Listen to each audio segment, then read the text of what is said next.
Yung sa inyo ba ni Kim, totohanan na? Dumalo ka pa ng showtime para kay Kim.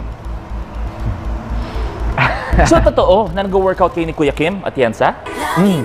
Totoo. Nag-workout kami almost everyday. Napakasipag Wow. ni Kuya Kim. Baka pinunta mo sa showtime dati, sinundo mo, tapos nag-gym kayo ni Kuya Kim. Nagmotor kami sabay, tapos nag-gym.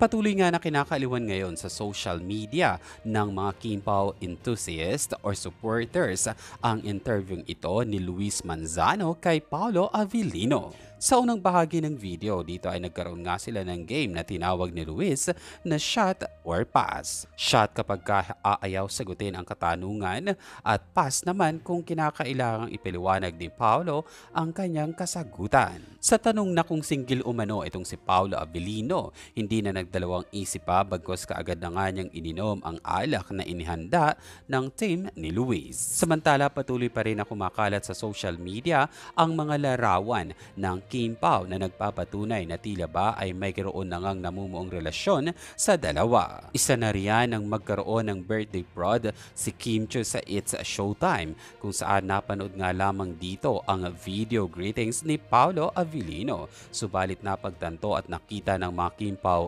fanatics na iisa ang bangkong inupuan ni Kim Chiu noon at bangkong inupuan ni Paolo sa naturang video greeting. Maging ang relo na suot-suot ni Paolo ay nakita ring suot ni Kim Chiu sa isang event.